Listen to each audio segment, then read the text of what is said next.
चंद्रनाथ ने कहा, चिट्ठी कहाँ है, देखूं?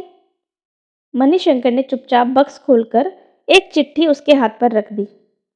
चंद्रनाथ ने पूरी चिट्ठी को 2 बार पढ़कर सूखे मुंह से प्रश्न किया, प्रमाण? रखालदास खुद ही आ रहा है, उसकी बात का क्या भरोसा? सो कह नहीं सकता, जो अच्छा समझना करना। वह किस लिए आ रहा है, इस बात को प्रमाणित करने से उसका क्या लाभ? लाभ की बात तो चिट्ठी में ही लिखी है, 2000 रुपया चाहता है।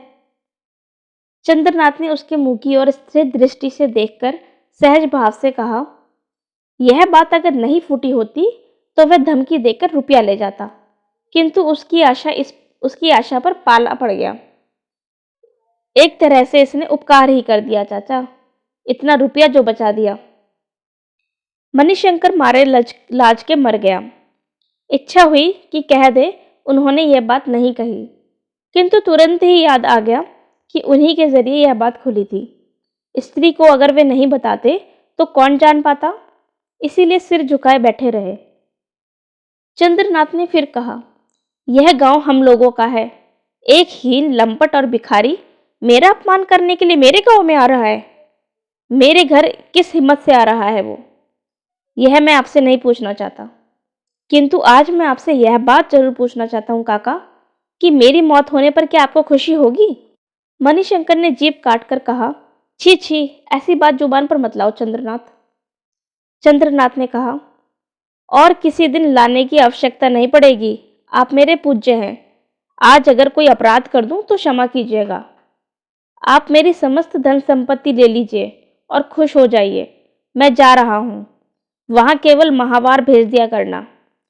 ईश्वर की शपथ कहता हूं, इससे अधिक कुछ नहीं चाहता, किंतु मेरा सर्वनाश मत कीजिए। उसका गला रुंध आया और होंठ दांत तले दबाकर ही अपना उच्छ्वासित क्रंदन रोक सका। मणिशंकर उठ खड़े हुए और चंद्रनाथ का दाहिना हाथ पकड़कर रो पड़े। बोले, बेटा चंद्रनाथ, स्वर्गीय भाई की तुम एकमात्र संतान हो।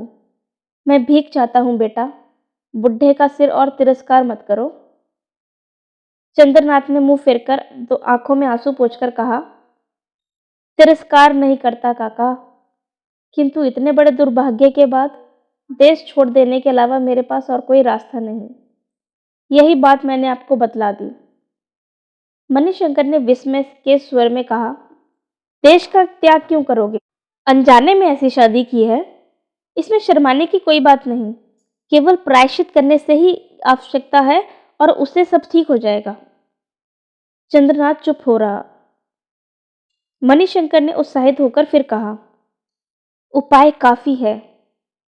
बहू का परित्याग करके एक गुप्त प्रायश्चित करो, फिर विवाह करके गृहस्थ बन जाओ, हर तरफ से भलाई होगी। चंद्रनाथ सिहर उठा। मणिशंकर ने यह लक्ष्य किया और स्थिर दृष्टि से उसके चेहरे की ओर देखते रहे। चंद्रनाथ ने कहा, किसी तरह भी मैं उसका परित्याग नहीं कर सकूंगा काका। मणिशंकर ने कहा, कर सकोगे चंद्रनाथ, आज आराम करो, कल स्थिर चित्त से सोच कर देखना, यह काम मुश्किल नहीं। बहू को किसी तरह भी घर में नहीं रखा जा सकता, किंतु बिना प्रमाण के आप इस त्याग की अनुमति कैसे दे रहे हो? वृद्ध ने कुछ देर तक सोचकर कहा, कोई उपाय तो करूंगा ही, किंतु तुम्हें भी आखिर त्याग करना ही पड़ेगा। त्याग करके प्रायश्चित करने पर ही कालिख मिटेगी। कौन मिटाएगा? मैं मिटाऊंगा, किंतु बिना कुछ खोज पूछ किए ही।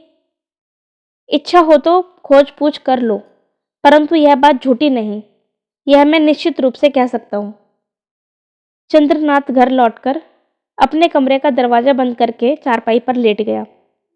मणिशंकर ने कहा था कि सरयू का त्याग करना होगा। चारपाई पर पड़कर शून्य दृष्टि से ऊपर की ओर देखते हुए आदमी नींद में जैसे कोई बात करता है, ठीक उसी तरह वह इस एक बात को बार बार दोहराने लगा। सरयू का त्याग करना होगा, वह वैश्या की लड़की है। इस बात को उसने कई बार कई तरह से अपने मुंह से कहा, अपने कान से सुना, पर कुछ समझ नहीं पाया। उसने सरयू का त्याग कर दिया। सरयू घर में नहीं है, कमरे में नहीं है, आँख के सामने नहीं है, आँखों की ओट भी नहीं है, वह अब उसकी नहीं है। यह चीज़ ठीक ठीक क्या है, उसकी संपूर्ण आकृति जैसी क्या है, इस बात को लाख कोशिश करने पर भी वह नहीं समझ सका। और मणिशंकर ने कहा था कि कार्य मुश्किल नहीं है। कार्य मुश्किल है या आसान, किया जा सकता है या नहीं, इसे समझने की शक्ति आदमी के दिमाग में है या नहीं, यह भी वह तय नहीं कर सका। वह निर्जीव की तरह पड़ा रहा और फिर सो गया। सोने पर कितने ही सपने उसने देखे, जो कि स्पष्ट भी थे, धुंधले भी थे, और नींद में एक अस्पष्ट वेदना उसके अंग प्रत्यंग के सामने आने लगी। यह भी उसने अनुभव किया। इसके बाद शाम होते ही उसकी नींद खुली और वह उठ बैठा। उसकी मानसिक स्थिति ऐसी जगह पर रुकी थी कि माया ममता के लिए उसमें कोई जगह नहीं थी, और क्रोध और घृणा करने की क्षमता तो उसमें थी ही नहीं। केवल एक अव्यक्त और घोर लज्जा के बोझ से उसका शरीर और मन धीरे धीरे अवश और अवनत होकर एक बारगी मिट्टी में ही मिल जाने का उपक्रम करने लगा। इसी समय नौकर बत्ती जलाकर ले आया और उसके बंद दरवाजे खटखटाते ही चंद्रनाथ घबराकर उठ बैठा और दरवाजा खोलकर घर में ही चहलकदमी करने लगा। आंख के सामने आलोक आते ही मोह का बादल अपने आप स्वच्छ हो गया और उसी के भीतर से वह अब हठात संदेह हो आया कि क्या यह सच बात है। खुद सरयू क्या यह सब जानती है? जान सुनकर भी उसकी सरयू उसी का इतना बड़ा सर्वनाश करेगी? इस बात पर चंद्रनाथ किसी तरह भी विश्वास नहीं कर पाया। वह जल्दी से कमरा छोड़कर सरयू के कमरे में उपस्थित हुआ। शाम का चिराग जलाकर सरयू बैठी थी। पति को देखकर जल्दी से खड़ी हुई। उसके चेहरे का भय और उद्वेग था। लगता था कि उसके शरीर में एक बूंद भी खून ना हो। चंद्रनाथ ने एक बार ये पूछा, सब सुन चुकी हो? सरयू ने सिर हिलाकर कहा, हाँ। सब सच है? सच है। चंद्रनाथ चारपाई पर बैठ गया। इतने दिनों तक बतलाया क्यों नहीं फिर? माँ ने मना किया था, तुमने भी नहीं पूछा। तुम्हारी माँ का मैंने उपकार किया था, उसी का तुमने इस तरह बदला लिया? सरयू चुपचाप सिर झुकाए खड़ी रही। चंद्रनाथ ने फिर कहा, अब देख लिया कि तुम क्यों इतनी डरी डरी सी रहती थी। अब समझा कि इतना प्यार करने पर भी मुझे सुख क्यों नहीं मिला। पहले की सभी बातें स्पष्ट हो गईं। शायद इसी वजह से तुम्हारी माँ ने किसी तरह यहां आना स्वीकार नहीं किया। सरयू ने सिर हिलाकर कहा, हाँ। क्षण भर में ही चंद्रनाथ को पिछले दिनों की सारी बातें याद आ गईं। वही काशीवास, वही चिरशुद्ध मूर्ति, सरयू की विधवा माता, वही उसकी कृतज्ञ और सजल दो आंखें और स्निग्ध शांत बातचीत। चंद्रनाथ सहसा नरम होकर बोला, सरयू, सच्ची बात मुझे खोलकर बतला सकती हो? बतला सकती हूँ। मेरे मामा का घर नवद्वीप के पास है। राखाल भट्टाचार्य का घर मेरे पास ही था। बचपन से ही माँ उसे प्यार करती थी।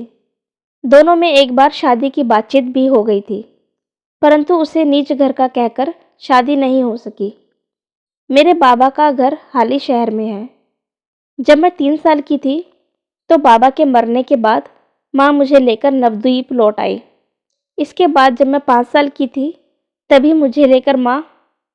चंद्रनाथ ने कहा, उसके बाद?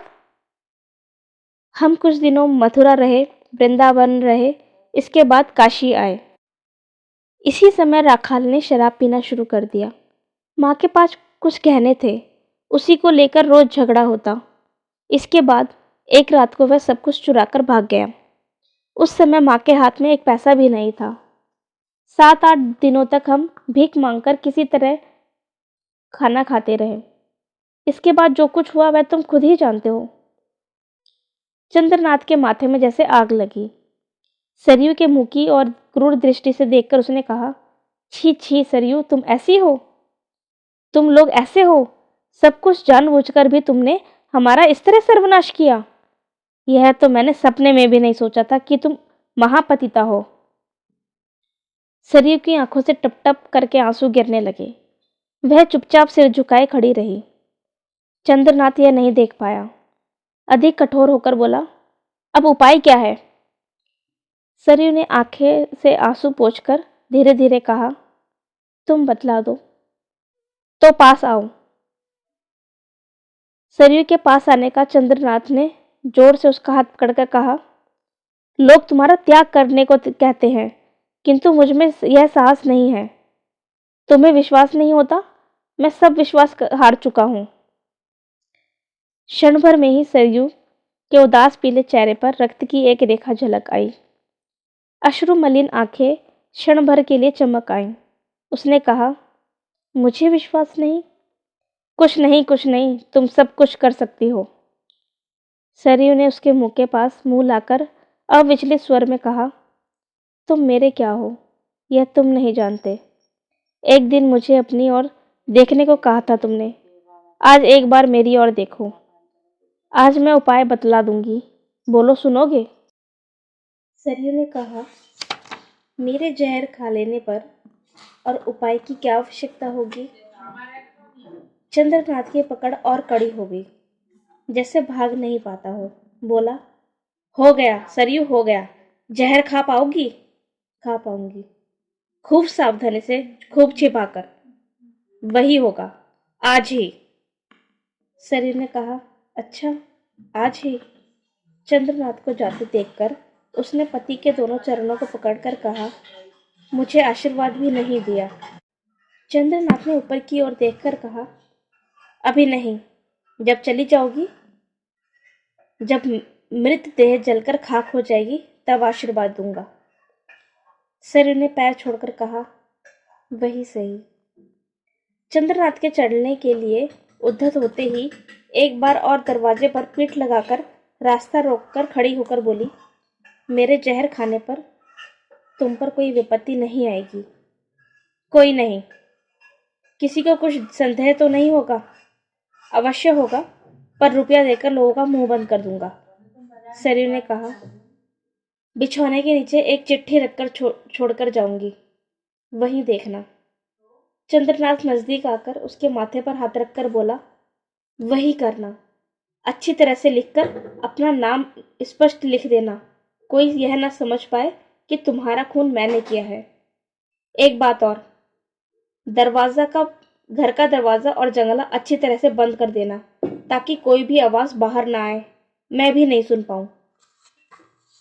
सरयू ने दरवाजा छोड़कर जमीन पर लेटकर एक बार प्रणाम किया और पदधूलि लेकर उठ खड़ी हुई और बोली, तो जाओ। कहते ही उसे संदेह हुआ, हाथ पकड़कर बोली, रुको, थोड़ी देर और खड़े रहो। वह चिराग नजदीक लाकर पति के मुंह की ओर अच्छी तरह देखकर चमक उठी। चंद्रनाथ की दोनों आंखों में अमानुषिक तेज चमक थी, जो विक्षिप्त सी चमचमा रही थी। चंद्रनाथ ने कहा, आंखों में क्या देखती हो सरयू? सरयू ने क्षण भर चुप रहकर कहा, कुछ नहीं। अच्छा, जाओ। चंद्रनाथ धीरे धीरे बड़बड़ाते हुए बाहर गया। वही वही ठीक है, आज ही सब होगा। Thank you for listening.